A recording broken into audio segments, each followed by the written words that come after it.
Hey everybody, and welcome to another deep dive. Today we're looking into something pretty fascinating.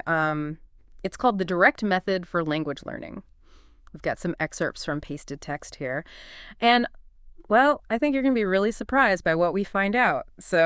Yeah, the direct method. It's Yeah? kind of a completely different way to think about picking up a new language. Mm-hmm. And it really tries to mimic the way that you learned your very first language as a kid. Like, think about it. You didn't have a dictionary or grammar book back then. You just sort of absorbed everything around you. And that's what we're going for with this direct method. That's a really cool way to put it. So I'm already a little intimidated, to be honest, Yeah. because the whole idea of no translations is just kind of scary to me. Yeah, a lot of people feel that way at first. You'd think you'd need some kind of I don't know, like a bridge to get you started. But the direct method just kind of throws you in the deep end Yeah. and says, hey, figure it out. Wow. Sink or swim, huh? Exactly. Yeah. And the thing is, when you're constantly translating in your head, you're never really connecting with the new language. I see what you mean. Like you're always stuck in that back and forth instead of letting the new language just kind of wash over you. Right. And it can really slow you down. It's like, you're always taking the scenic route instead Yeah. of the expressway. That's a great analogy. But what about grammar then? Do you just completely ignore grammar with this direct method? No, not at all. It's just that we approach grammar in a completely different way. Oh, okay. So instead of memorizing all those rules, Mm. you learn it inductively. You start to see the patterns Mm. through lots of exposure and practice. So it's almost like, I don't know, you learn to recognize a familiar face without having to analyze every feature. You got it. Wow. And here's the really interesting part. The direct method actually prioritizes fluency over accuracy. So it's not about being perfect. It's about being able to get your point across. It is. It's about confidence. Now that you mention it, when I think about how I learned my own language, I was making tons of mistakes all the time. Of course, everyone does. Yeah. And that fearlessness, that willingness to experiment, that's what we want to bring back with the direct method. It makes sense. But I have to admit, I'm still having a little trouble picturing how this all works in a real classroom. Sure, I can understand that. Yeah. So imagine walking into a direct method classroom. The teacher speaking entirely in the target language. They're gesturing, using visuals, really creating this dynamic and engaging atmosphere, and the focus is on everyone participating.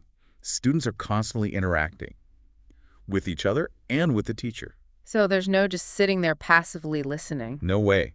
You're using the language from day one, Yeah. even if you only know a few words. They do these rapid-fire question and answer sessions, all in the target language. It really keeps you on your toes. Wow, no time to zone out there. So how about the new vocabulary? I mean, how do you remember all those words? Well, the key is context. You always learn new vocabulary in real-life situations. So you're not just memorizing lists of words. You're learning how to actually use them. I get it. So instead of just knowing the word apple, you're actually seeing it, touching it, maybe even tasting it. Exactly. It's a much more hands-on approach. It is. Okay, I'm starting to see the picture here. But what about writing? Does the direct method just focus on speaking? Well, writing is definitely important too. Yeah. And it's included in the direct method. But it builds on the speaking and listening skills you've already developed. So you'll do things like writing paragraphs, using the vocabulary you've learned, and even dictation. Dictation, that takes me back. I know, right? But yeah. It can be tough, but it really sharpens your listening and writing skills. Cool. This is all really fascinating, but I think we need to dive a little deeper into this no translation rule, because that's really the heart of the direct method, isn't it? I completely agree. It's one of the most revolutionary aspects of this method. Mm-hmm. And it's all about rewiring your brain to think in the new language right from the start. I'm ready to have my brain rewired. Let's do it. So this no translation rule, it really is about changing the way you think about language. Imagine you're in a direct method classroom. You're surrounded by the sounds of this new language. Your brain is working overtime trying to make sense of everything. And there's no translation to fall back on. You're forced to engage directly with the language itself. Okay, yeah, I can kind of picture that, but I'm still having trouble wrapping my head around it. I mean, is it really possible to learn a language without ever translating?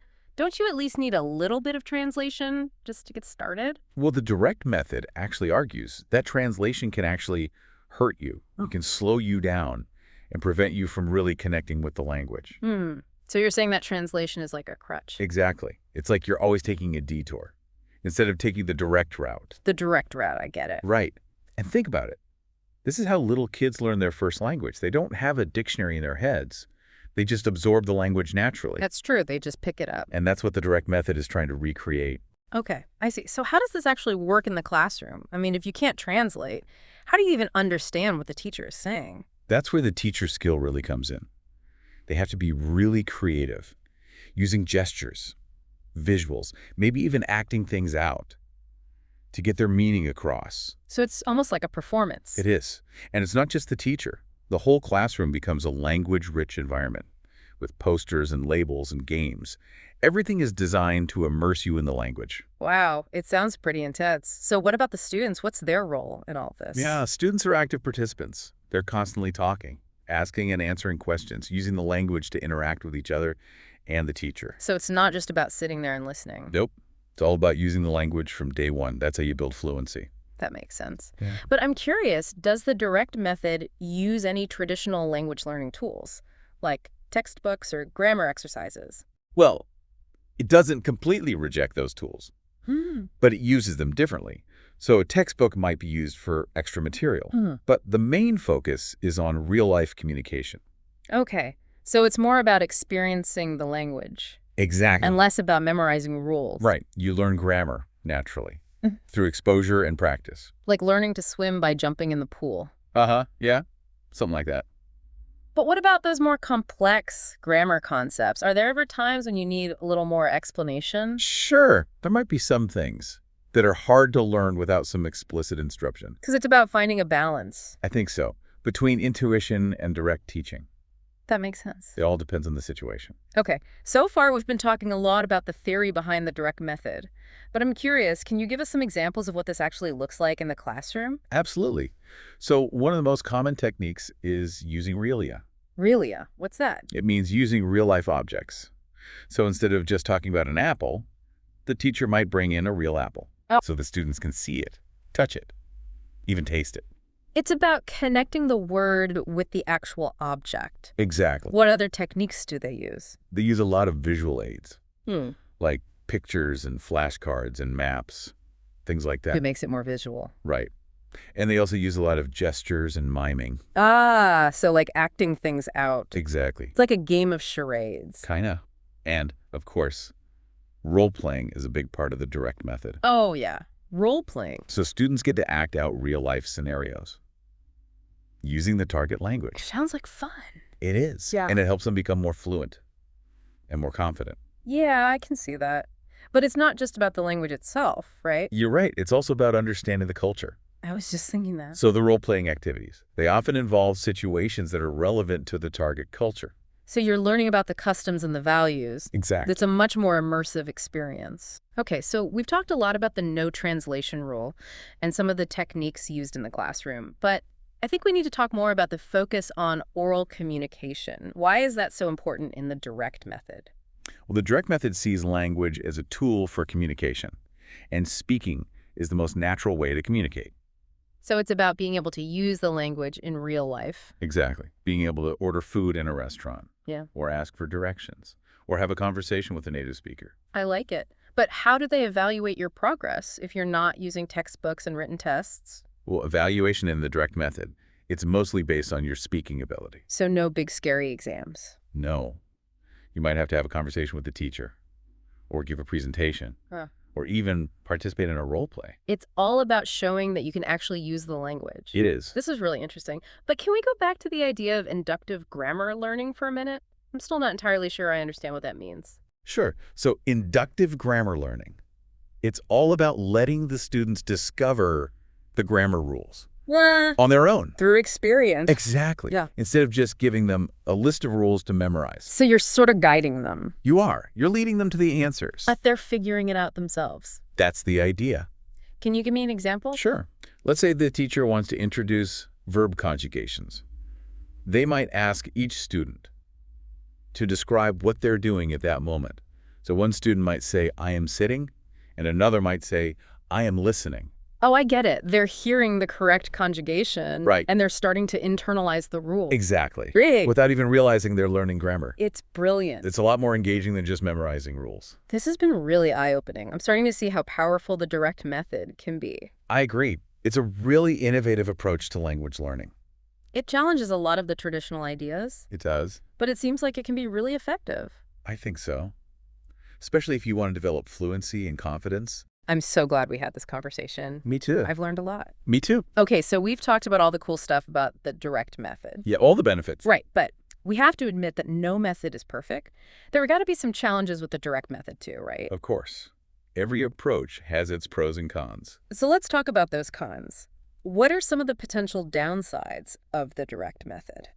Well, one thing is that it can be pretty demanding for both the teacher and the students. Yeah, I can imagine. It requires a lot of energy and creativity, and you have to be able to adapt to different situations. So it's not just about following a script. No, not at all. And what about finding a good teacher? I mean, it sounds like the teacher plays a really important role in the direct method. They do.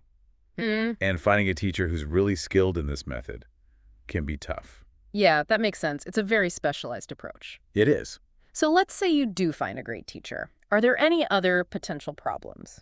Well, another challenge is that the direct method can be less effective for learning really complex grammar or specialized vocabulary. So there are times when you might need a little more explanation. Yeah, sometimes. A little bit of direct instruction can be helpful. So it's about finding the right balance. Right. Okay, what else? Well, another thing to consider is that the direct method can be pretty time-consuming, especially at the beginning. I can see that. You're really immersing yourself in the language, and that takes time. So it's a bigger commitment, It is. but I bet the rewards are worth it. I think so. So let's talk about those rewards. Why is the direct method so popular? What makes it so appealing to language learners? Well, one big reason is that it's really effective for developing fluency. You're constantly speaking and listening, so you become more comfortable and confident. Yeah. It's like learning to dance by actually dancing. You Exactly. get a feel for it. You do. What else? Another big advantage is that the direct method helps you understand the culture better. Right. It's not just about the language itself. It's about the whole experience. You're learning about the customs and the values. Yeah, exactly. It's a much richer experience. It is. Anything else? Well, the direct method can also be a lot more fun. Oh, yeah. I can definitely see that. It's interactive, it's engaging. It feels more like a game than a class. I like that. And when you're having fun, you're more likely to stick with it. That's so true. Motivation is key. It really is. And the direct method does a great job of keeping people motivated. I think you're right. It's like rediscovering that joy of learning that we all had as kids. I love that. That sense of wonder and excitement. It's contagious. It is. Well, I think we've covered just about everything there is to know about the direct method. I think so too. We've talked about the principles, the techniques, the challenges, and the rewards. It's been a fascinating journey. It really has. So to all of our listeners out there, we encourage you to explore the direct method and see if it's right for you. You might be surprised by what you discover. It's a whole new way of thinking about language learning. It is. And who knows? Maybe you'll even unlock a hidden talent for languages. It could happen. Well, that's all the time we have for today, but we'll be back soon with another deep dive into the world of language. So stay tuned. And until then, keep exploring Keep learning. and keep those language fires burning.